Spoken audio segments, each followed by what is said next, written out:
Welcome to another episode of the Saturday Morning Snap Fantasy Football Podcast. Your weekly dose of news and advice that comes to your pocket every single Saturday. Holding it down, here we got Mac, Mark, Scott, and Landon. Enjoy today's show.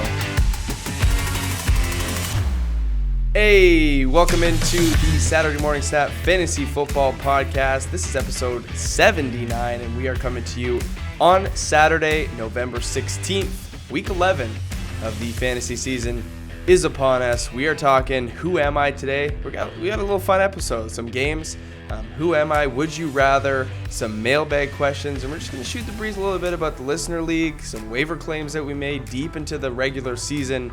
I got the whole crew with me. We finally got the four guys back together after some illness, after some family engagements. Mac, Mark, Scott, Landon, here to hold it down for you going into week 11. Boys, how you been? Yo, guys, I am good. I've had a lot of fun this week. It's been busy. The snow is falling. Tons of snow up north in Ontario right now. Too much. I know.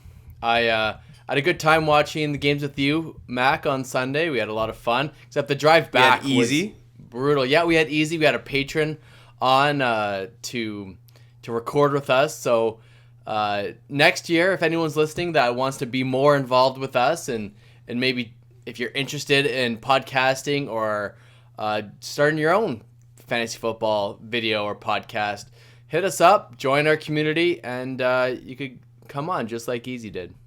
Mm-hmm. No, that was super fun. It was nice to have somebody that we just met through the community and has become a big part of our circle. And, I would even go as far to say a friend. Good to have him on and just kind of shoot the breeze.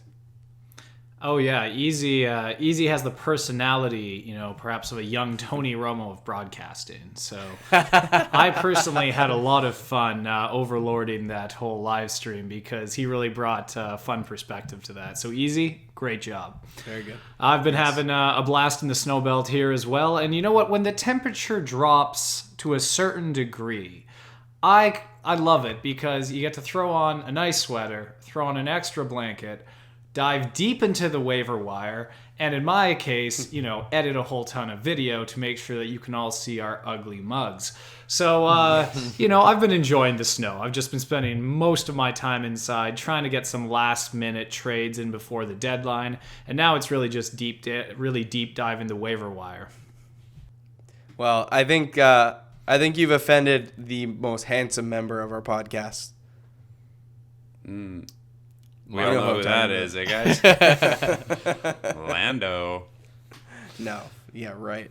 Marquis, how you feeling? You've been under the weather. You doing all right? Yeah, buddy. Yeah. You're back from the dead. One thing is for sure. I am happy that it's Saturday. Right, guys? What a week. Yeah. Crazy.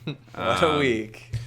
Yeah, I don't know. I broke a very long streak of good health and came down with a pretty bad cold. I was coughing like crazy, so much so that I could not even stand for the veterans during the Remembrance Day ceremony on Monday. Boo. Felt so sick. I mean... just call you Don Cherry. Hey, whoa. This is a family podcast. Touchy. No, doing offside things. It is.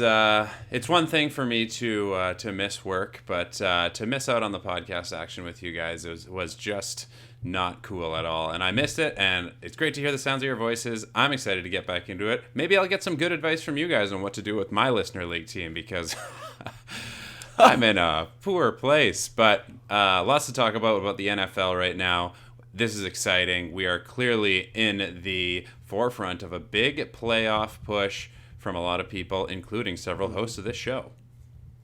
Absolutely.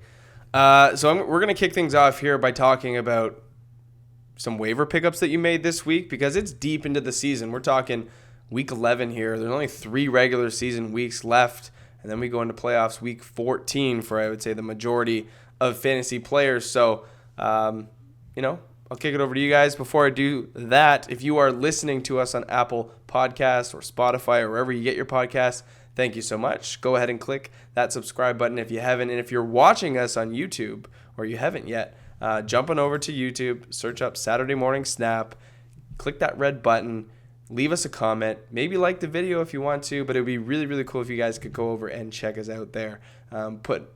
Producer Scott's been putting in a lot of work here into the videos, and we're trying to make our content the best it can be, so your feedback is appreciated. So jumping over to YouTube and see what's going on.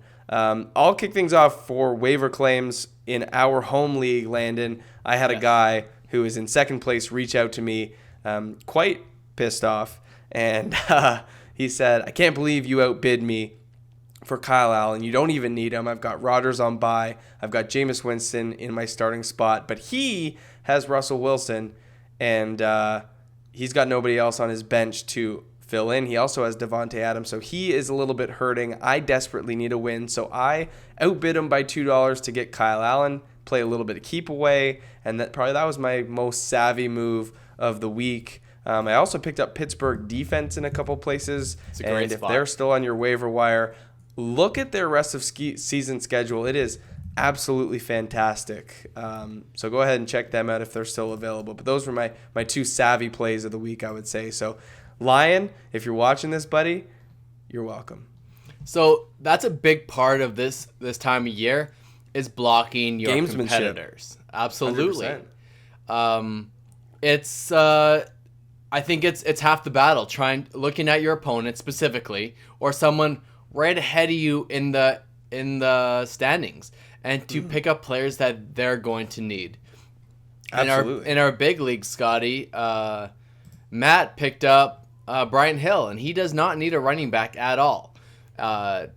If you're listening to this, we do a start sit live on YouTube every Sunday, an hour before kickoff, and I know we're going to get a ton of Brian Hill questions. That was the number one pickup of the week, and I'll be interested to see where he falls in our final standings as the lead up to it. But as you were saying, Mark, or Mackenzie, I do very much like Mr. Allen this week as a streamer.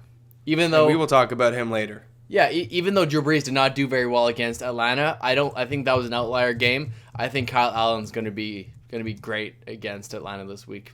I actually have a quick question for Mackenzie, just as a follow-up to something we talked about on last night's waiver ad live stream that we did on YouTube. Which was lots of fun. I just want to know, you say you outbid him by $2, and he was furious enough to message you, like he's that lit up, because clearly he needed him.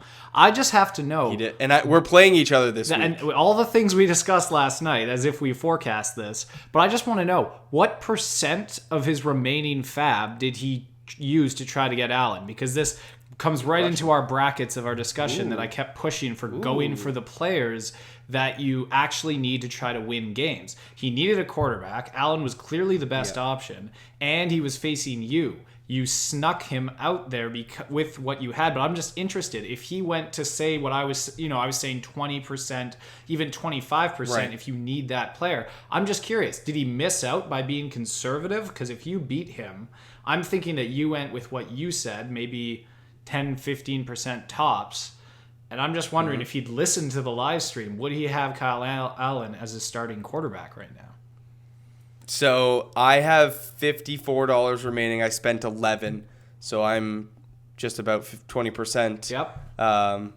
He has $56 and spent $9, so he was 16, almost 17% if you round up. So yes, it's Scott, like I said, he had bid the 20.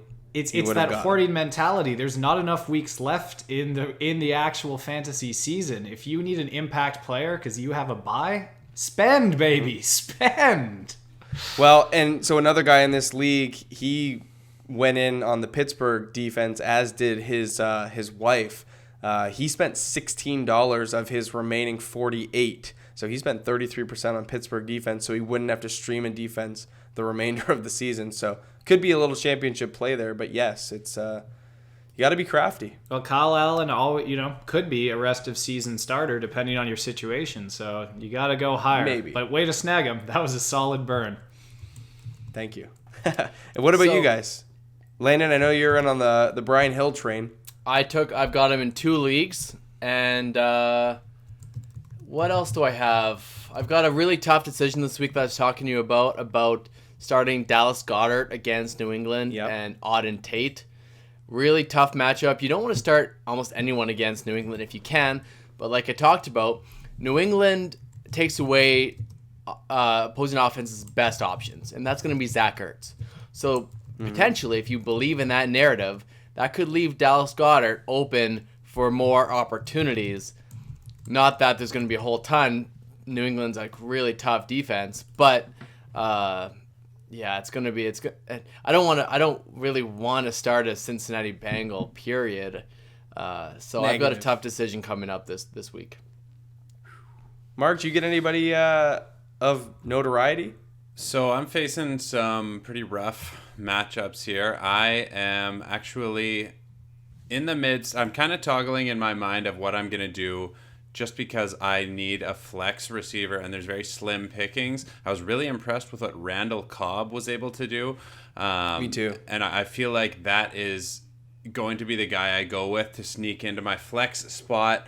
Right now, that is a team that is dealing with Devontae Adams and Adam Thielen, which is just chewing me right up, and all season long. Thielen out, Adams on bye. Yeah. So it's just one of those weeks for me. I'm facing a really tough matchup, and it's just not feeling very promising. But aside from that, I'm very happy with my dynasty team, and actually, I'm coming off 3 losses last week, feeling pretty low.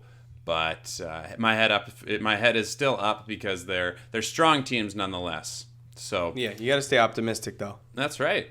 I know. Yeah. I mean, I feel like I have never really gone towards like mediocrity this season, but it has always been kind of on the more positive side of what look like average records. So I am still very happy, very positive, and that one team is a big concern for me this week, but hopefully that next week Thielen will show some more promise and I'll be able to start racking up points again, because man, that listener league started off so strong.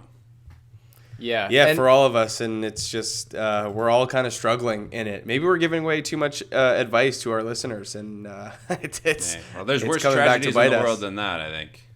Yeah. And I was just going to say, if you're listening to this and want to be part of our listener league, the winner of this league will get exemption into next year. But get your bid-ins early if you want. If you enjoy listening to us, want to interact with us, 101, maybe as a group, you have a direct line to us personally.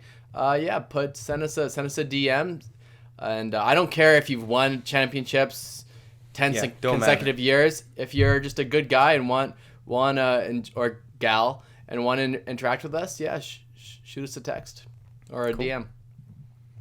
So we're going to jump into our first major segment here. It's a game called Who Am I? I'm going to give out some clues. Me and Landon are both going to co-host this. We got 2 questions each. We're going to give you guys clues as to who this player might be.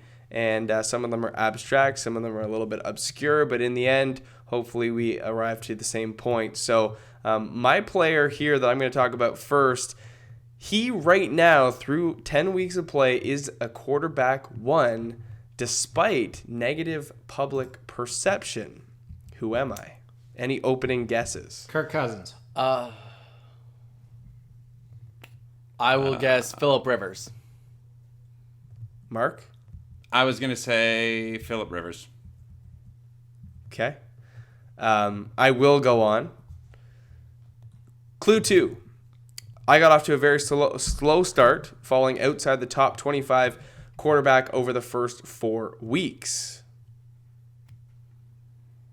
Scott, does that change your answer at all? If anything, that cements my. I would say maybe Aaron Rodgers. You might be going after here. Okay. I mean, he doesn't have negative public perception. I guess so. Yeah. I guess you're right. Maybe Kyle Allen. Okay, it's not Kyle Allen. Swing and a miss. Clue 3. Despite my struggles, I support 2 top 25 wide receivers and a top 5 running back. Oh. No, that I'll stick with my guns. I'll go with Captain Kirk. Final answer. Yes. Okay. I'm gonna say Rivers. Final answer. I think Scotty might have it with Kirk. He does. Yeah. I hate that you got it right off the bat. He's my guy. So Kirk, when you say negative public perception, if there's one guy who has gone from being the absolute just laughingstock of the NFL to, in some people's very far-reaching MVP conversations, you're talking about Captain Kirk. Mm-hmm. Now, quarterback 1 means top 12. Any guess as to where Kirk Cousins actually fits right now into the top 12 ranking? Is he 11? I'm going to say 8. 9. Scott, you were bang on with your Kirk Cousins, man. He is quarterback 8 through 10 weeks. Go Vikings, let's win. Big Vikings fan. I should have known. All right, player 2. This one might not be as easy. I am currently top 10 at my position, but have massively underperformed. Who am I? Massively underperformed. Any position. Could be a running back. I'm not giving away the position yet. Could be I'll go to clue 2. Okay. Week 6 through 9, I was outperformed by my counterpart, despite having 13 more targets. Oh, I think I know. So it could be a wide receiver. It could be Chris. No, Mike Evans. I was gonna say Mike Evans. That's what my guess was gonna be. You're going Mike Evans and Chris Godwin. That's kind of who you're talking about. Yeah. Mark. But he hasn't. Mike Evans has been awesome. He hasn't underperformed. Currently top 10. He did at the beginning. Week 6 to 9. Is it? Right. I want to say week 6 to 9 isn't a small enough window, but is it Austin Eckler? It is not. I wouldn't say Austin Eckler. So it's neither Mike Evans nor Austin Eckler. No, you're right. He hasn't massively underperformed. No, if anything, he made that Melvin Gordon holdout kind of laughable. Okay, clue number 3. Mm-hmm. I've only gotten into the end zone twice so far this year. However, in the last 2 seasons, I've been in the end zone 8 times in both seasons. Who am I? I have an idea of what this could be. Zach Ertz. Because Dallas Goddard. It is Zach Ertz and Dallas Goddard. Yeah. So Dallas Goddard actually outperformed Zach Ertz by 1.8 points weeks 6 through 9. Did so on 13 fewer targets, but was definitely more efficient. And Zach Ertz right now sits as the tight end 6, but your expectations of Zach Ertz is a top 3 option, and he hasn't had the volume that he's had in past. Last year set a record for the tight end position with 13 or 15 receptions, 156 targets.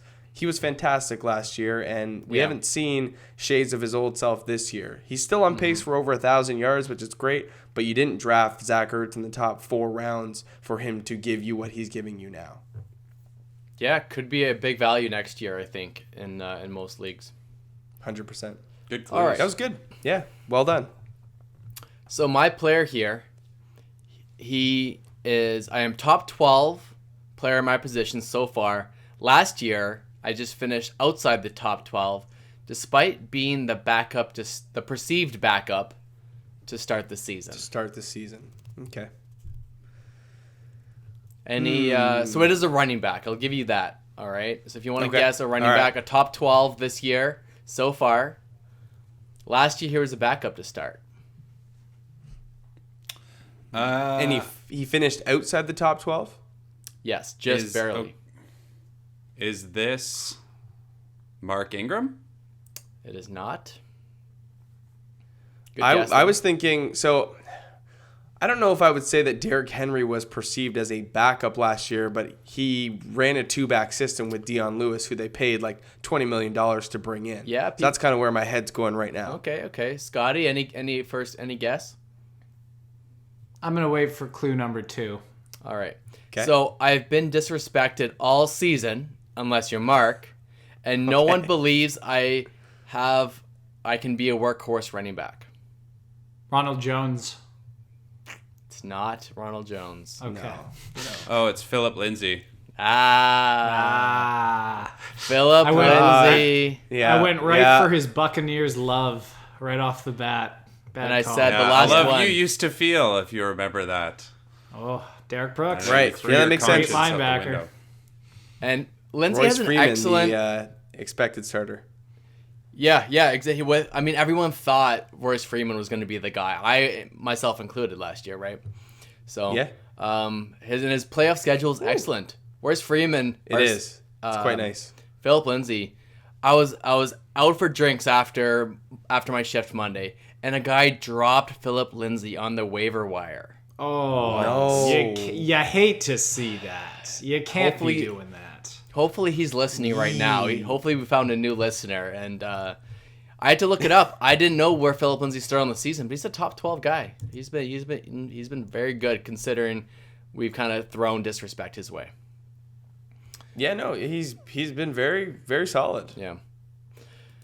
All right. Cool. Player 4. I am tied with Odell Beckham Jr. in targets, but have 10 more completions. I've caught 10 more passes. Any early guesses? I know it's a very vague first clue. Tied tied for targets, but have more receptions. Mm-hmm. I'm gonna Chris Godwin. I'm gonna go out and go on I'm gonna go a wild one here. Let's say somebody like Devontae Parker. Oh God, It is not. I hope it's not. Okay. Devontae Parker's having a sneaky good season, so let's not talk him down too hard. All right, I'll give you two clues in a row here. So I said Chris Godwin. Is that It is not correct? Chris Godwin, no. Okay. All right.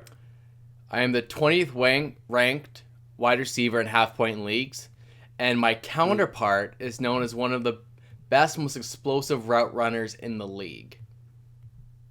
Ooh. That changes things. Any early guesses? Jarvis Landry, and the OBJ thing was a smokescreen. They're very close. That's not a bad guess. They're all ranked around that wide receiver 20, 21, 22 mark. That's a good guess. But not Jarvis Landry. It's not Jarvis. Okay. Thought I had you there. I thought you were the being counterpart cute. thing is what throws me off, because really, so I'm going towards a guy. I'm trying to think of guys that are in it, a similar target range. Is it Calvin Ridley? It is not. That's a good guess as well. So his counterpart was really touted by a guy like Matt Harmon, who loves route runners all off season long. We've talked him up quite a bit as well. Okay, I think I'm gonna need another clue, because the counterpart thing is what's throwing me off. I have two guys that I'm kind of thinking about, but the counterpart thing is what throws me off. All right, this last one. I have one. I have one more guess once you give this clue, but I got to hear it first. Okay, go. I am excelling with the backup quarterback with over 100 yards in the past 2 games without a touchdown. Okay, I got my guess then. DJ Moore. DJ Moore it is. Did you have that too, Mark? Nope. Oh. Ding, ding, ding. So, one goes to Mac. Is Curtis Samuel considered that good of a route runner? By some. Oh yeah. He's great. Really, eh? Yeah, Okay. yeah, absolutely. I guess that doesn't come to mind for quality when I think of Curtis Samuel, but explosive is a great way to put it. That's fair. And that's he gets so much yards on end arounds and at yards after catch. Yeah. No, that's good. The backup quarterback's kind of the thing that cemented it, but that's what it is. Yeah. I was kind of lost on the counterpart thing. I was thinking I don't know, Chris Godwin and Mike Evans. I had thought I don't know, maybe someone in a similar range. You guys had some all good guesses, but yeah. I was thinking Allen Robinson for a second, but he doesn't really have any. Taylor Gabriel, yeah. I mean, he's explosive. Maybe, yeah. Yeah, I kind of got lost on that, but hey, we got it done. Beauty. I think we're a little bit better than we thought. Good job, guys. All right, segment number 2, we're going to be talking about would you rather player A over player B based on Week 11 matchups and narratives. So stay tuned, and you can check us out there on YouTube. We're going to be clipping this and giving it out early. All right, so we're going to get into a segment called Would You Rather. We've played this before on the podcast, but if you're new to the show, this is how it goes. We've got player A and we've got player B, and we're trying to figure out who we might start this week based on the matchups. Is it this or is it that? So, number one, we've got Kyle Allen at the quarterback position for the Carolina Panthers against the Atlanta Falcons, going up against Jameis Winston against the New Orleans Saints. Jameis Winston is the quarterback for the Tampa Bay Buccaneers. These guys are back-to-back in a lot of rankings lists. Landon, you've done the rankings for us. Where do these two fall for you? This is a tough one. I'm in the process of completing my ranks. They're still a little bit incomplete, but I think this week I am going Kyle Allen. I think New Orleans defense has a bounce-back week. They can rush Jameis with just 4 guys. And I would go Kyle Allen for the upside.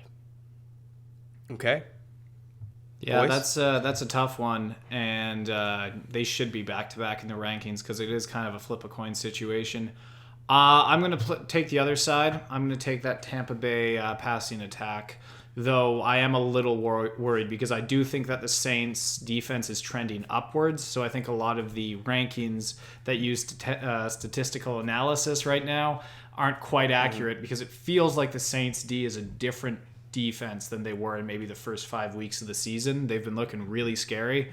But you know what? Tampa's pass attack has also been very scary. If they mix O.J. Howard in there the way they did last week, it could be something special. So I will take Winston this week over Allen. And first, I'll preface this by saying I just love that out of these 4 involved teams, we don't so much as breathe outside of the NFC South division. So this is great rivalries already. But I'm going to go Buccaneers here, but I actually have a reason why. First, that coach speak surrounding Ronald Jones, I believe in it. I think he is going to grow a lot, and we've seen growth from him for the majority of the season so far, at least the last 4 weeks. And we know that Austin Hooper is out in, that doesn't matter in this matchup. But on the other side, I feel like having unlocked O.J. Howard, like Scott said, on this offense, that changes things. Now there's a lot more to cover than Mike Evans out there. And I know that New Orleans defense has done a good job shutting down wide receiver ones, but what are they going to do if they really unlock the potential of O.J. Howard, Chris Godwin, and Mike Evans, and Ronald Jones all at the same time? Let's just hope Jameis Winston makes some better decisions. Well, and the thing here is, like, we're recording on Wednesday night, in case you guys don't know. So as of right now, Marshawn Lattimore, the lockdown corner for the New Orleans Saints, his play is questionable. We don't really know if he's going to be in or out to come this weekend. So if he's out, that is a massive piece that they are missing. Yeah. And so it shifts some guys like Eli Apple out onto the perimeter who have been exposed. Yeah. And while I think Kyle Allen is a beautiful streaming option, I haven't seen the big game from Kyle Allen yet. I mean, last week was a career high against Green Bay. That is something that I am very hopeful for him. 307 passing yards. Didn't throw as many, passing touchdowns. That was probably the difference maker, only threw 1. But I think both of them possess top 12, like quarterback 1 weeks. So I think if you're choosing between these two guys, you can't really make the poor decision. But I'm going to go with the guy who has the upside, who is, used to playing this New Orleans team, who has already beat them for 204 and 2 this year for 21.5 points. I'm going to go Winston, even though he probably has the lower floor, but he definitely has the higher ceiling. So I'm going to go Winston. Yeah, I don't hate that, Mac. Yeah. Landon's lone Okay, wolf quarterback in it. I matchup. like it. Hey, I don't mind. Yeah. Quarterback matchup number 2, Dak Prescott versus the Lions, and Drew Brees versus the Tampa Bay Bucks. Who are we going? Oh, man. Ooh. I think I'll go This is a tough Brees one. for a bounce back. Yeah, I think I want to take Prescott here. Yeah, just I don't blame you. because they have so many weapons and they're firing so hot right now. And I was super impressed with Dak last week, despite having lost the game. His ability to execute in pressure situations, third downs, making huge plays. He is such a heartfelt player right now, such a leader, and I love the way he's making those receivers work, including guys like Michael Gallup and Randall Cobb.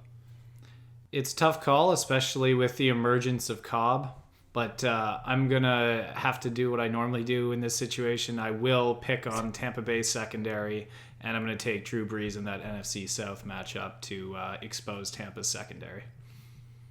Yeah.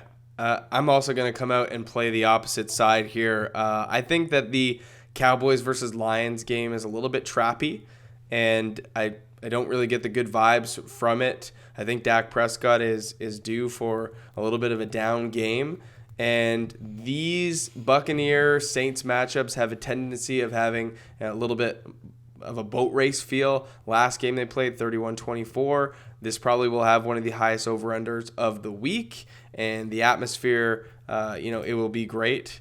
Now, I guess the Lions-Cowboys game will be in a dome regardless, so that kind of takes out weather. But, I like Drew Brees for a bounce back. I think they've got healthy weapons there. Alvin Kamara should be back on the field. He's tough to stop no matter how much you commit to the run, no matter how good Tampa is against the run. I still think he'll be productive. So I'm going to go Brees for the bounce back game in a potentially higher scoring game than the Lions and the Cowboys.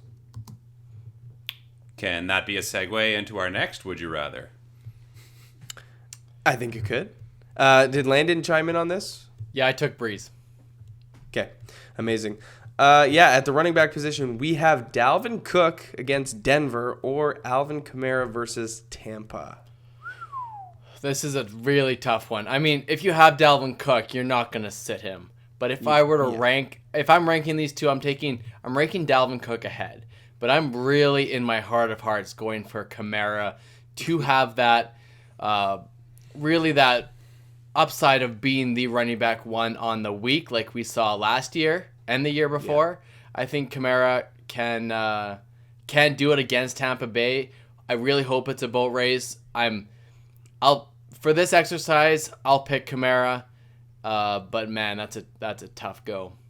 I mean, it's a really good one if you have that decision, but it's Dalvin for me. Yeah, it's hard to go against Dalvin. Yeah, he's been so good. He's the running back 2 on the year right now behind Christian McCaffrey. He's been otherworldly. He gets it done on the ground in the passing game. Kamara's fantastic, but he's coming back off injury, and Tampa Bay's number 1 against the fantasy running back. So I'm going to go with Cook, even though I think that they're both going to be, top 5 options. Yeah, I'll quickly chime in with my pick too. Obviously very close. I am going to take Cook, mostly because I see the game script happening that maybe Minnesota's D gets them out ahead and they just want to keep it relatively close. So I see him getting a lot more volume than I think Kamara is, because I do think that Tampa Bay is going to be opening up that passing attack. So I'm going to go with Cook, but yeah, if you're debating these two, you must be in a very light league. Yeah. Fournette versus Indianapolis or Jacobs versus Cincinnati. This one is simple for me. Jacobs versus Cincinnati. Yeah, absolutely. I want all my fantasy players to play against the Bengals. But you can't deny that Fournette is going to get the ball a ton, as he always does. Absolutely. And the same narrative can be shared for Jacobs, though. That's true. But had he not gotten his scamper into the end zone last weekend, he would have had one of his worst fantasy weeks on the entire season last week. You ain't wrong. And Fournette going against Indianapolis. Indianapolis are fairly good, fairly well-rounded defensively. I just think that Fournette, with Foles going in at the helm, taking over as of last week, Fournette goes in there with a full head of steam, and we know that he will be getting fed that ball so much that I think it's going to be a close contest either way. But that's right. Anytime you get a Cincinnati matchup, you take it. You got to take it. The matchup is too good. Fournette will be great, but I'm a little bit leery of Foles coming back. Yeah, it's been since week 2. So there's going to be some growing pains again with that offense, I think. So yeah, I'm definitely going to take super rookie Jacobs because they're playing Cincinnati, and I think they're going to jump up ahead and they'll be running out the clock. I don't see them losing against that bungles of a team, so I'm taking Jacobs. Bungles. Okay. Next, we have a tough one here. We have Nick Chubb versus Pittsburgh and Marlon Mac versus Jacksonville. So for this one, I understand that Kareem Hunt was involved, and he played quite a few snaps on what we expected. But he was basically just kind of like a Duke Johnson. Exactly. So exactly. I still think Nick Chubb's volume is safe. I know Pittsburgh's offense is going to be, or defense, sorry, has been playing out of its mind. I think I still like Nick Chubb in this matchup. So I would pick him over Marlon Mac. Yeah, it's a tough one. Both are going to have good volume, but Nyheim Hines was involved quite a bit, more than what we wanted last week when Indianapolis was down. So I think I would pick Chubb over Marlon Mac. What do you guys think? For a non-fantasy perspective, I think Nick Chubb is like one of the most electric and entertaining players in the whole NFL. And agreed. Overall, I don't really get that same feeling over Mac, but looking at it fantasy numbers wise, these guys aren't too far off from each other. But I do think the win last week for Cleveland was huge. I think they're going to be coming into this with a real solid game plan, possibly a more balanced attack now that they looked so strong through the air last week. And I just like the approach that Cleveland is taking right now in the red zone, whereas I think Mac is going to have a pretty tough time against a Jacksonville defense in what is now a pretty mediocre No, offense. I will not. No, I will not. Mac has no trouble. I got no troubles. I go Chubb as well. Marquis Brown versus Houston or Will Fuller versus Baltimore. Now, Will Fuller's health is a little bit in question. He has been practicing, but I would say he's not an absolute, as of Wednesday, he's not absolutely in. So we'll temper, but for this exercise, we'll say that he does play. So Marquis Brown or Will Fuller. Who are you guys going? For this one, assuming obviously that he is healthy enough to play, I'm going to assume if he's in there, he's good to go. I'm going to go Will Fuller because if he's coming back fully healthy, I think he's going to be looking to stretch that field and have at least one of those 60, 70-yard catches that makes him a fantasy gem when he hits. So I'm going Fuller. Yeah, I want to say Brown just because I love what kind of attack Lamar Jackson is going to bring to the field, and Marquis is the guy that's going to get open the fastest and the farthest. So I think for the exact same reason, Scott, I'll take Marquise Brown because he's going to be the one to find downfield. I'll go Will Fuller. I like Deshaun Watson. I like the time that he gets in the pocket to throw. I think he'll go downfield a lot more than Lamar Jackson will. Lamar Jackson knows how to beat you on the ground, not really through the air, whereas Deshaun Watson is the opposite. I'll take Will Fuller for the bigger ceiling. We're split. I'm Marquise Brown. Ooh, okay. Well, we're no help. That's going to be a QB banger, though. A showdown. Oh, yeah. Oh, yeah. Cortland Sutton versus Minnesota or Jarvis Landry versus Pitt? I think I would go Cortland Jarvis. Sutton in this matchup. Oh boy. It's gonna be. We're gonna be split again. I bet. I think Cortland Sutton's been awesome this year. I think he's a good possession receiver.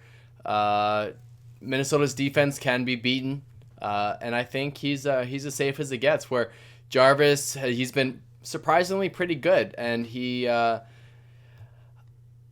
probably safer than Odell Beckham at this point in time, but I'm holding out hope for Mr. OBJ, and I think this is his week against Pittsburgh.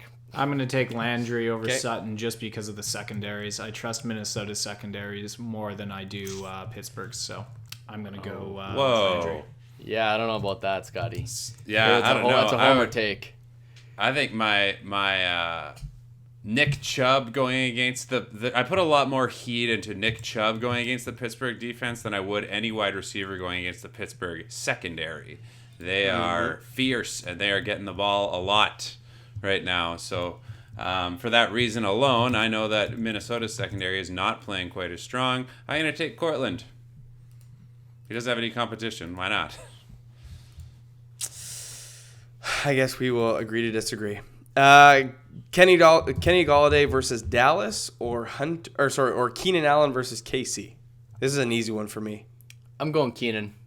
Yeah, it's Keenan. I'm going Keenan too. There's not really much to discuss. I'm not afraid of the KC secondary. 4 for 4. Yeah, I'm go. going Keenan. That one's a gift.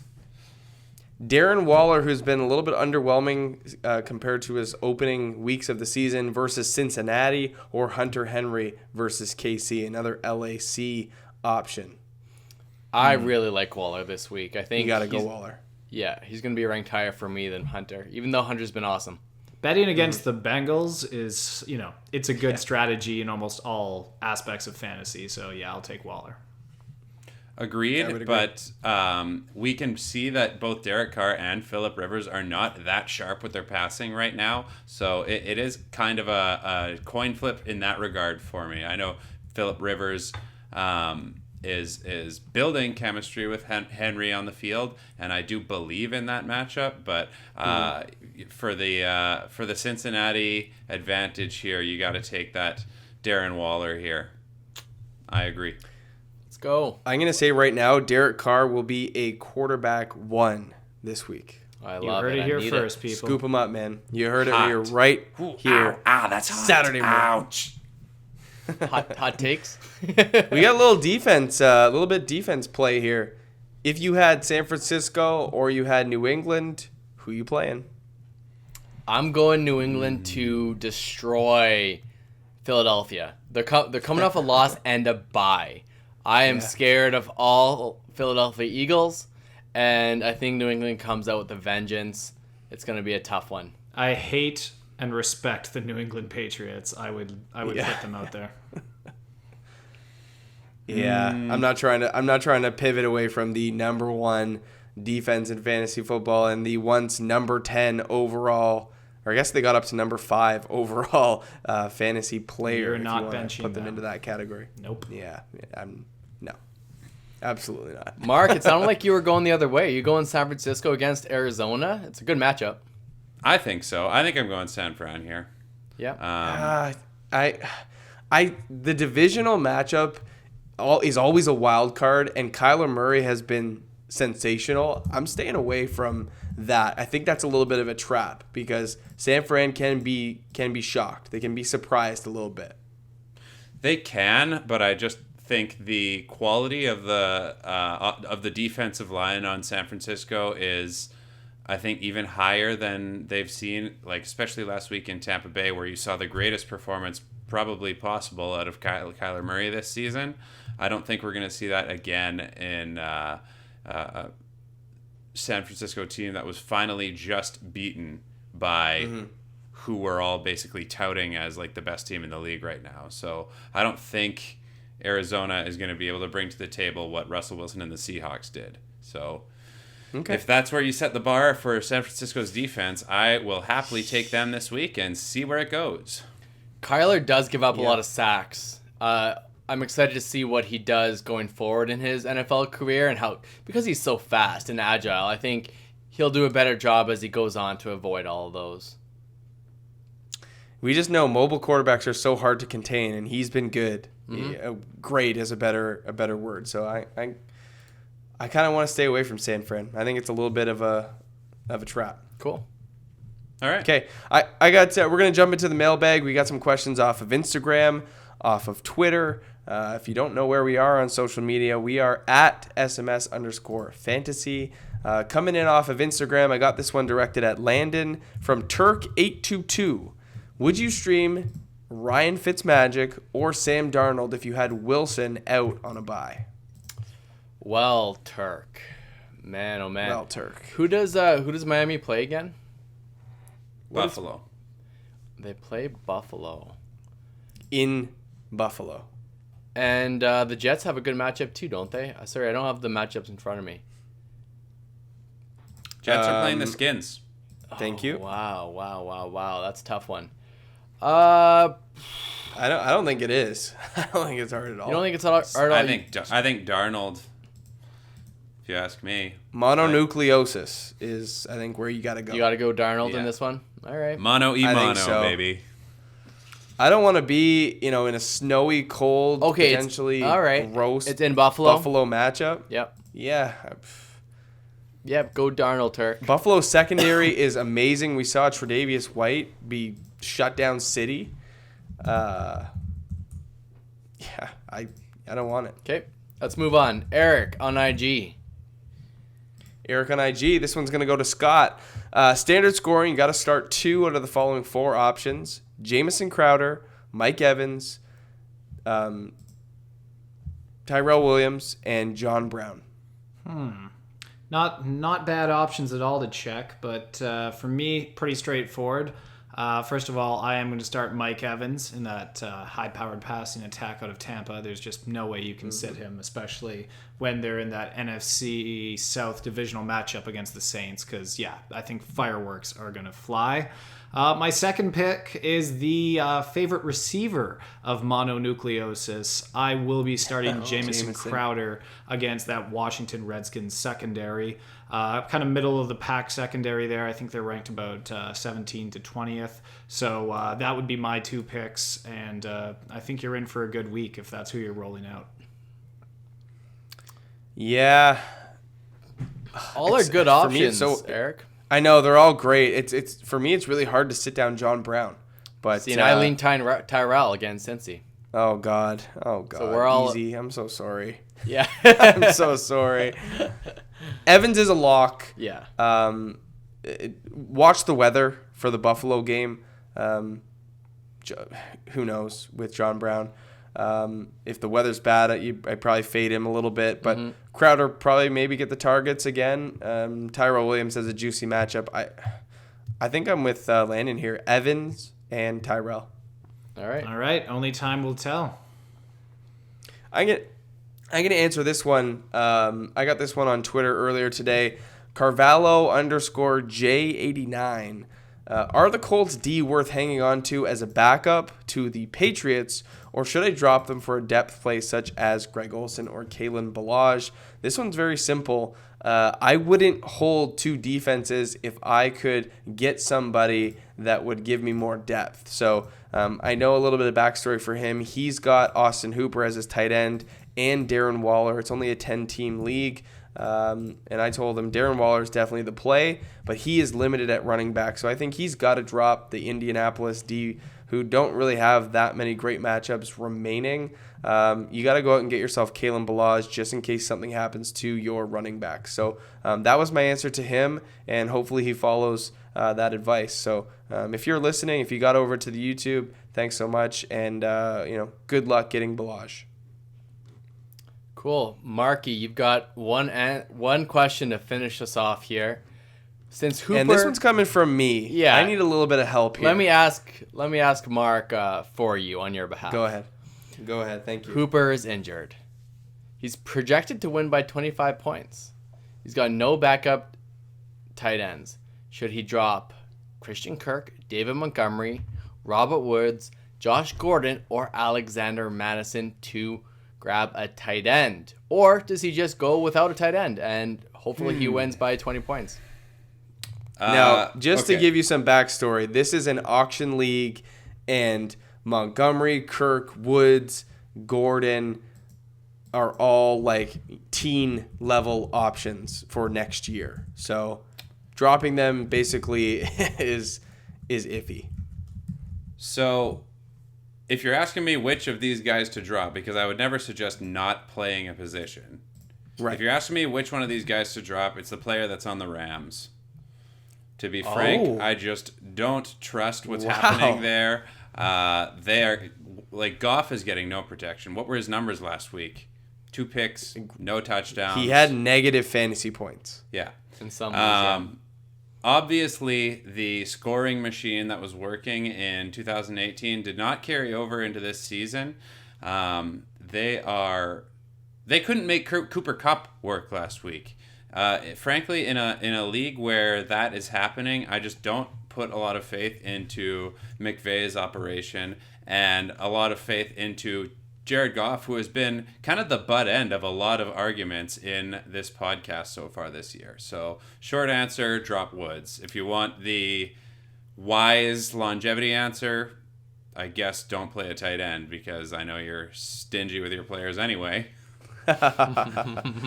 I'm leaning Josh Gordon just because if Tyler Lockett trends to play like we think he will in Week 12, I don't really need Josh Gordon. So that's where I'm thinking, but I just hate to drop that potential. I'm not going to drop Madison because he's my handcuff to Cook. Ooh, so he's so you've good. given me I love something what to they're think doing about with for Madison. Woods there. Hey? I said I love what they're doing with Madison, and especially the fact that you have him as a handcuff. That is You gotta, yeah. great combo. Gotta keep. All right, you've given me something to think about with Robert Woods there, but that'll be tough. But that'll conclude the mailbag and the episode. So for the four of us, man, thank you so much for dropping by. If you were with us on YouTube and you like what you saw and heard, go ahead, click that subscribe button, give the show a like, maybe comment down below if you got one of the, who am I questions correct. If you were Scott and you sniped that Kirk Cousins pick, go ahead and comment and say, I got it before We've been Scott. looking to replace Scott, so... That's right, we have been. Oh, you heard. And if you guys are listening on Apple Podcasts, sincerely appreciate you guys being here till the end of the episode. A rating, a review goes a long way. We love your feedback, and we just want to be better. So we're gonna see you guys on Sunday. Hopefully tomorrow you can tune in with us. We'll be live on YouTube and on Sleeper, so we'll tweet out our links to the chat and the video, and hopefully you can spend some time with us from noon till 1 o'clock.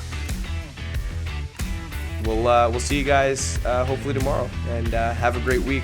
Get that W that you need. Get closer to the playoffs. See ya. Thanks for listening to another episode of the Saturday Morning Snap Fantasy Football Podcast. Follow us on Twitter at SMS_fantasy. Support this independent podcast at patreon.com/SaturdayMorningSnap.